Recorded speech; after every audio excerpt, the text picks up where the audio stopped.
नमस्ते दोस्तों, मैं हूं आपका दोस्त राकेश और आप सभी का हमारे चैनल पर स्वागत है। आज हम पढ़ेंगे कक्षा 11 की जीव विज्ञान अध्याय 1 जीव जगत। जीव जगत को अंग्रेजी में द लिविंग वर्ल्ड कहते हैं। प्रश्न है, सजीव और निर्जीव में अंतर लिखिए। उत्तर है, सजीव और निर्जीव में अंतर निम्नलिखित है। एक साइड लिखेंगे सजीव और दूसरी साइड लिखेंगे निर्जीव। सजीव को अंग्रेजी में लिविंग कहते हैं और निर्जीव को अंग्रेजी में नॉन लिविंग कहते हैं।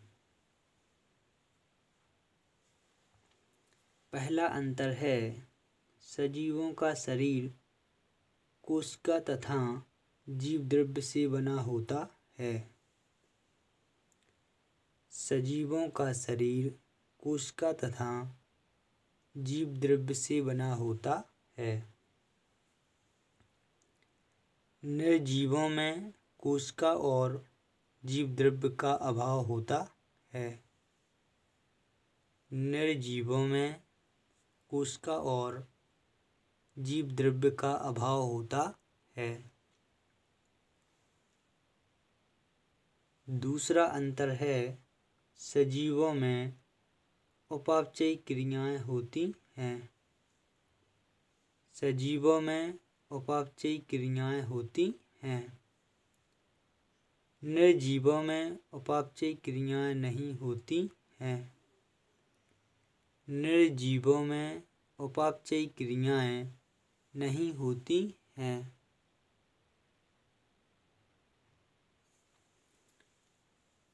तीसरा अंतर है, सजीवों में प्रजनन क्षमता पाई जाती है। सजीवों में प्रजनन क्षमता पाई जाती है। निर्जीवों में प्रजनन क्षमता नहीं पाई जाती है। निर्जीवों में प्रजनन क्षमता नहीं पाई जाती है। चौथा अंतर है, सजीवों में अनुकूलन की क्षमता होती है। सजीवों में अनुकूलन की क्षमता होती है। निर्जीवों में अनुकूलन की क्षमता नहीं होती है। निर्जीवों में अनुकूलन की क्षमता नहीं होती है।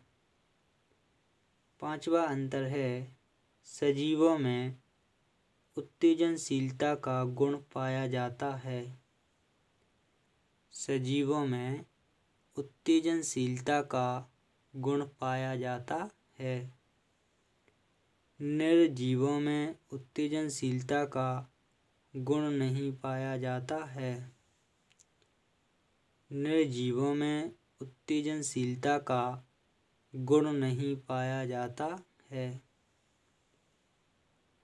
छठवां अंतर है, सजीवों में एक निश्चित जीवन चक्र पाया जाता है। सजीवों में एक निश्चित जीवन चक्र पाया जाता है। निर्जीवों में किसी तरह का जीवन चक्र नहीं पाया जाता है।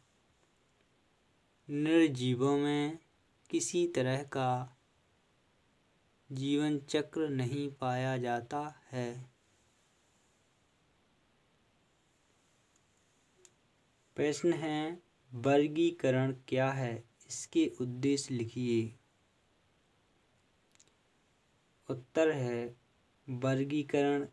वर्गीकरण को अंग्रेजी में क्लासिफिकेशन कहते हैं। जीवों को खोजकर पहचानने, नाम देने तथा इनके गुण और आदतों का पता लगाकर उचित समूहों में समूहबद्ध करने को वर्गीकरण कहते हैं। जीवों को खोजकर पहचानने, नाम देने तथा इनके गुण और आदतों का पता लगाकर उचित समूहों में समूहबद्ध करने को वर्गीकरण कहते हैं। वर्गीकरण के उद्देश्य। पहला उद्देश्य है, वर्गीकरण से हमें पौधों और जंतुओं की विविधता समझने में आसानी होती है। वर्गीकरण से हमें पौधों और जंतुओं की विविधता समझने में आसानी होती है। दूसरा उद्देश्य है, वर्गीकरण जीवों को पहचानने में मदद करता है। वर्गीकरण जीवों को पहचानने में मदद करता है। तीसरा उद्देश्य है, इससे जीवों में पाए जाने वाले प्राकृतिक संबंधों की जानकारी प्राप्त होती है। वर्गीकरण से जीवों में पाए जाने वाले प्राकृतिक संबंधों की जानकारी प्राप्त होती है। चौथा उद्देश्य है, यह जीवों की विकास की प्रक्रिया समझने में सहायता करता है। वर्गीकरण जीवों की विकास की प्रक्रिया समझने में सहायता करता है। प्रश्न है, जीवन की परिभाषा लिखिए। उत्तर है, जीवन संगठित अणुओं की ऐसी विशिष्ट स्थिति है जिसमें रासायनिक क्रियाशीलता एवं परिवर्तनशीलता पाई जाती है, जिसके फलस्वरूप यह वृद्धि, विकास, संवेदनशीलता तथा प्रजनन आदि को व्यक्त करता है। जीवन संगठित अणुओं की ऐसी विशिष्ट स्थिति है जिसमें रासायनिक क्रियाशीलता एवं परिवर्तनशीलता पाई जाती है, जिसके फलस्वरूप यह वृद्धि, विकास, संवेदनशीलता तथा प्रजनन आदि को व्यक्त करता है। प्रश्न है, सजीव क्या है? उत्तर है, सजीव वह है जिनमें जीवन होता है, अर्थात उनमें चलन एवं गति, पोषण, श्वसन, वृद्धि, उत्तेजनशीलता तथा जनन जैसे गुण पाए जाते हैं। सजीव वह है जिनमें जीवन होता है, अर्थात उनमें चलन एवं गति, पोषण, श्वसन, वृद्धि, उत्तेजनशीलता तथा जनन जैसे गुण पाए जाते हैं। प्रश्न है, जैव वर्ग की क्या है? उत्तर है, जीव विज्ञान की वह शाखा जिसमें जीवों की विभिन्न किस्मों अर्थात जातियों को इनके विभिन्न का तथा जातिवृत्तीय संबंधों का अध्ययन किया जाता है, जैव वर्ग की कहलाती है।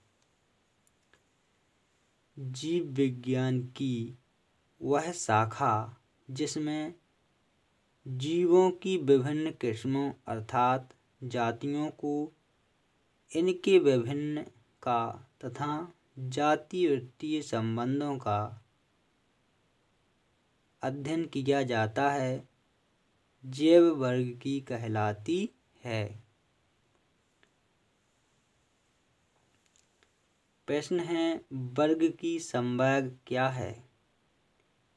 उत्तर है, वर्गीकरण एकल सोपान क्रम नहीं है। इसमें कई पदानुक्रम सोपान होते हैं, जिसमें प्रत्येक सोपान पद या वर्ग को प्रदर्शित करता है।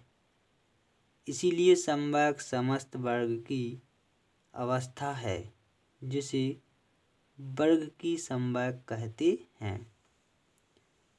वर्गीकरण एकल सोपान प्रक्रम नहीं है। इसमें कई पदानुक्रम सोपान होते हैं, जिसमें प्रत्येक सोपान पद या वर्ग को प्रदर्शित करता है। इसलिए समवायक समस्त वर्ग की अवस्था है, जिसे वर्ग की समवायक कहते हैं।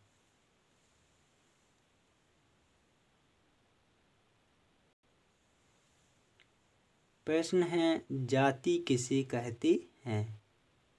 उत्तर है, जाति उन जीवों का समूह है जिनकी आकारिकी, कारकी एवं आवास एक दूसरे के समान होते हैं एवं इनमें परस्पर रक्त संबंध होता है। एक जाति के सदस्यों में परस्पर स्वतंत्र रूप से प्रजनन हो सकता है। जाति उन जीवों का समूह है जिनकी आकारिकी, कारकी एवं आवास एक दूसरे के समान होते हैं एवं इनमें परस्पर रक्त संबंध होता है। एक जाति के सदस्यों में परस्पर स्वतंत्र रूप से प्रजनन हो सकता है। प्रश्न है, वर्ग की क्या है? उत्तर है, जीव विज्ञान की वह शाखा जिसके अंतर्गत जीवों के वर्गीकरण का अध्ययन किया जाता है, वर्ग की कहलाती है। जीव विज्ञान की वह शाखा जिसके अंतर्गत जीवों के वर्गीकरण का अध्ययन किया जाता है, वर्ग की कहलाती है। प्रश्न है, द्विनामकरण पद्धति किसे कहते हैं? उत्तर है, द्विनामकरण पद्धति का आविष्कार कैरोलस लीनियस नामक वैज्ञानिक ने किया था। द्विनामकरण पद्धति का आविष्कार कैरोलस लीनियस नामक वैज्ञानिक ने किया था। यह एक ऐसी पद्धति है जिसमें प्रत्येक जीव का नाम दो शब्दों में लिखा जाता है। यह एक ऐसी पद्धति है जिसमें प्रत्येक जीव का नाम दो शब्दों में लिखा जाता है। पहला शब्द उसके वंश को और दूसरा शब्द उसकी जाति को बतलाता है। पहला शब्द उसके वंश को और दूसरा शब्द उसकी जाति को बतलाता है। जैसे मेढक का वैज्ञानिक नाम राना टिग्रिना है। मेढक का वैज्ञानिक नाम राना टिग्रिना है, तो विश्व के प्रत्येक कोने में मेढक का वैज्ञानिक नाम यही होगा। कैरोलस लीनियस ने अपनी पुस्तक सिस्टेमा नेचुरी में 4378 जंतुओं को वैज्ञानिक नाम देकर वर्गीकृत किया था।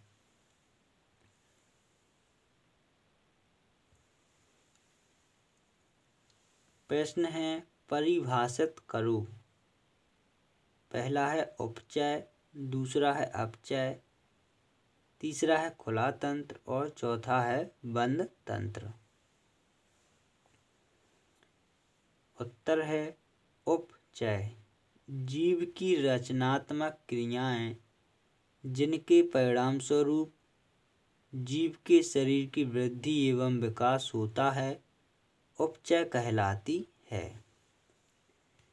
जीव की रचनात्मक क्रियाएं जिनके परिणाम स्वरूप जीवों के शरीर की वृद्धि एवं विकास होता है, उपचय कहलाती है।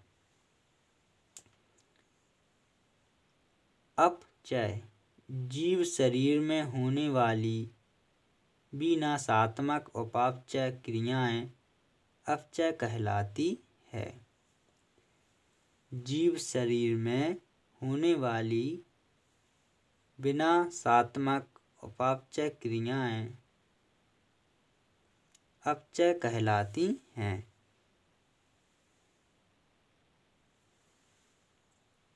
खुला तंत्र ऐसा तंत्र जिसमें ऊर्जा का सतत प्रवाह हो तथा साथ ही वज्र उपापचय को अलग करने की क्षमता हो, खुला तंत्र कहलाता है। ऐसा तंत्र जिसमें ऊर्जा का सतत प्रवाह हो तथा साथ ही वज्र उपापचय को अलग करने की क्षमता हो, खुला तंत्र कहलाता है। बंद तंत्र जिस तंत्र में पर्यावरण से पदार्थों का आदान प्रदान ना हो, बंद तंत्र कहलाता है। जिस तंत्र में पर्यावरण से पदार्थों का आदान प्रदान ना हो, बंद तंत्र कहलाता है।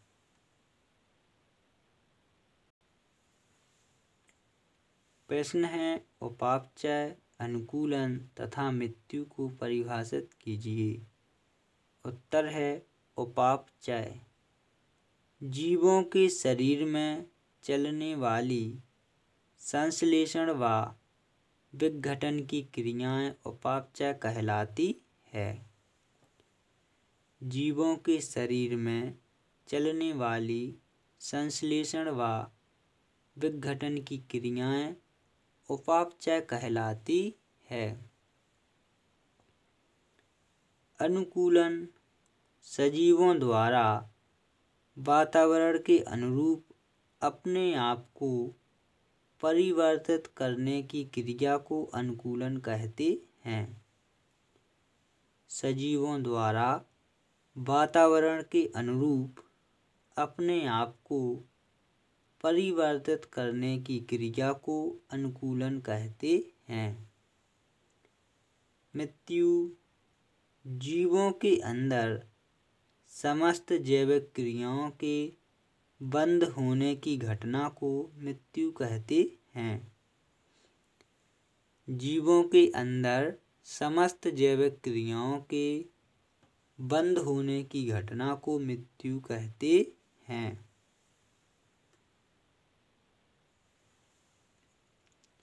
प्रश्न है, समझाओ। पहला है टैक्सोन या वर्गक, दूसरा है वर्ग की कुंजी, तीसरा है मोनोग्राफ और चौथा है ICVN। उत्तर है टैक्सोन या वर्गक। वर्ग की संवर्ग में प्रत्येक संवर्ग वर्गीकरण की एक इकाई को दर्शाता है, जिसे टैक्सोन या वर्गक कहते हैं।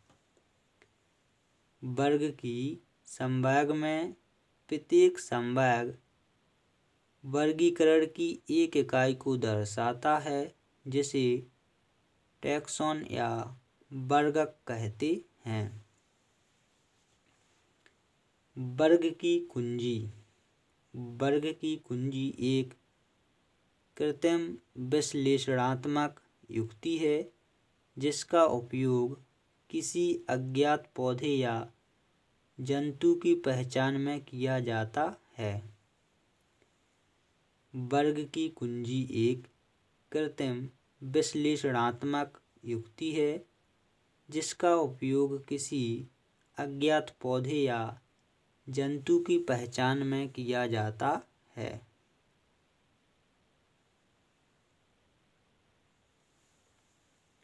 मोनोग्राफ ऐसी पुस्तक जिसमें किसी एक विषय या किसी एक जीव की विस्तृत जानकारी होती है, उसे मोनोग्राफ कहते हैं।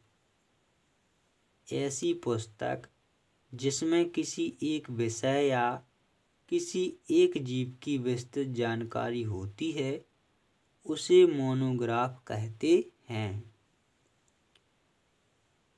ICBN का full form international code of botanical nomenclature.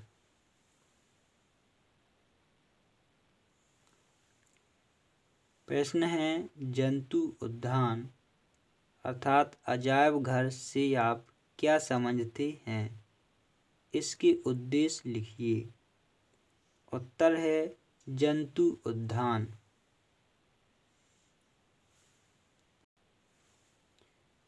वह सुरक्षित एवं संरक्षित स्थान जहाँ पर अनेक वन्य प्राणियों को एक साथ जीवित अवस्था में सुरक्षित तौर पर प्रदर्शन हेतु रखा जाता है, जंतु उद्यान कहलाता है। वह सुरक्षित एवं संरक्षित स्थान जहाँ पर अनेक वन्य प्राणियों को एक साथ जीवित अवस्था में सुरक्षित तौर पर प्रदर्शन हेतु रखा जाता है, जंतु उद्यान कहलाता है। इन स्थानों पर जंतुओं को समय पर पोषक तत्वों से भरपूर भोजन मिलता है तथा समय समय पर उनका स्वास्थ्य परीक्षण व उपचार कराया जाता है, अतः वे काफ़ी दिनों तक स्वस्थ जीवित रह सकें। और जंतु उद्यानों में जंतुओं को समय समय पर पोषक तत्वों से भरपूर भोजन मिलता है और समय समय पर उनका स्वास्थ्य परीक्षण व उपचार कराया जाता है, अतः वे काफ़ी दिनों तक स्वस्थ जीवित रह सकें। जंतु उद्यान के उद्देश्य। पहला उद्देश्य है जंतुओं की जैव विविधता का संरक्षण करना। जंतुओं की जैव विविधता का संरक्षण करना। दूसरा उद्देश्य है जंतु प्रजातियों की संख्या में वृद्धि करना। जंतु प्रजातियों की संख्या में वृद्धि करना। तीसरा उद्देश्य है मनुष्य का मनोरंजन करना।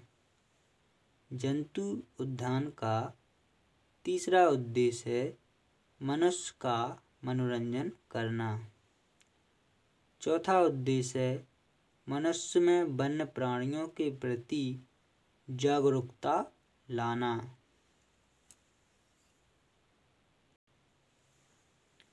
प्रश्न है, वानस्पतिक उद्यान क्या है? इनका महत्व लिखिए। उत्तर है वानस्पतिक उद्यान। वानस्पतिक उद्यान मानव द्वारा निर्मित ऐसे प्राकृतिक स्थल होते हैं जहाँ पर पौधों को जीवित अवस्था में संरक्षित रखा जाता है।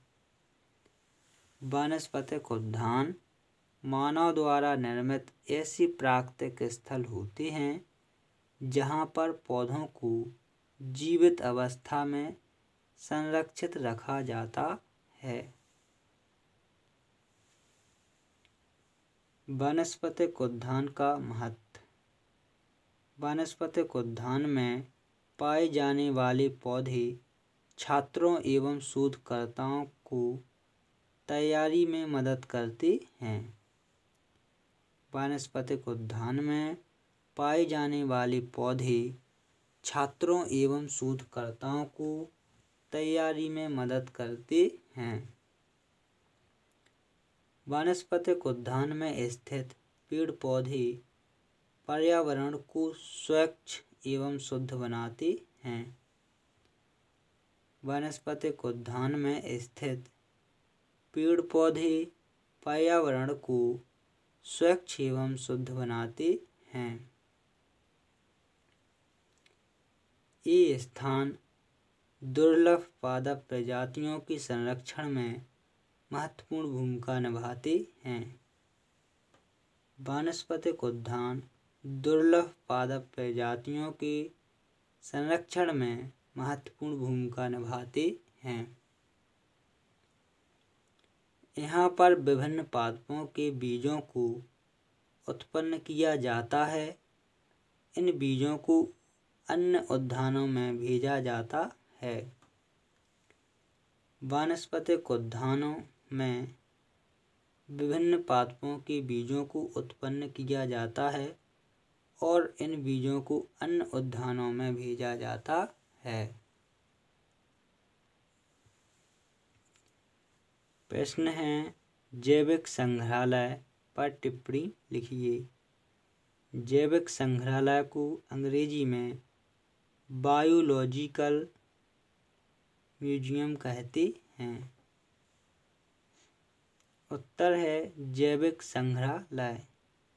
जैविक संग्रहालय ऐसे स्थान होते हैं जहाँ पर पौधे एवं जंतुओं के प्रतिरूपों को अध्ययन एवं संदर्भ हेतु संरक्षित रखा जाता है। जैविक संग्रहालय ऐसे स्थान होते हैं जहाँ पर पौधों एवं जंतुओं के प्रतिरूपों को अध्ययन एवं संदर्भ हेतु संरक्षित रखा जाता है। जैविक संग्रहालय निम्न 2 प्रकार के होते हैं। पहला है पादप संग्रहालय। पादप संग्रहालयों में पौधा अथवा पौधे के उन भागों का संग्रह किया जाता है जिनका हर्बेरियम बनाना संभव नहीं होता है, जैसे शैवाल, कवक, फैन, जिम्नोस्पर्म आदि। पादप संग्रहालयों में पौधा अथवा पौधे के उन भागों का संग्रह किया जाता है जिनका हर्बेरियम बनाना संभव नहीं होता है, जैसे शैवाल, कवक, फैन, जिम्नोस्पर्म आदि। दूसरा है जंतु संग्रहालय। यहाँ पर जंतु प्रतिरूपों का संग्रहण किया जाता है। इनके प्रतिरूपों को रासायनिक विलयन जैसे फॉर्मेलिन विलयन में रखकर लंबी अवधि तक सुरक्षित रखा जाता है। ये प्रतिरूप भली भांति नामांकित होते हैं। यहाँ पर जंतु प्रतिरूपों का संग्रहण किया जाता है। इनके प्रतिरूपों को रासायनिक विलयन जैसे फॉर्मेलिन विलयन में रखकर लंबी अवधि तक सुरक्षित रखा जाता है और ये प्रतिरूप भली भांति नामांकित होते हैं। प्रश्न है, हर्बेरियम क्या है? इसे तैयार करने की विधि को संक्षेप में समझाओ। उत्तर है हर्बेरियम। हर्बेरियम पौधों का ऐसा संग्रह है जिसमें पौधों को सुखाकर, दबाकर, कागजों की शीटों पर आरोपित कर वर्गीकरण की किसी मान्य पद्धति के अनुसार व्यवस्थित करके रखा जाता है। ये पादप प्रतिरूप भविष्य में संदर्भ एवं अध्ययन हेतु उपयोग में लाए जाते हैं। हर्बेरियम पौधों का ऐसा संग्रह है जिसमें पौधों को सुखाकर, दबाकर, कागजों की शीटों पर आरोपित कर वर्गीकरण की किसी मान्य पद्धति के अनुसार व्यवस्थित करके रखा जाता है। ये पादप प्रतिरूप भविष्य में संदर्भ एवं अध्ययन हेतु उपयोग में लाए जाते हैं। हर्बेरियम तैयार करने की विधि।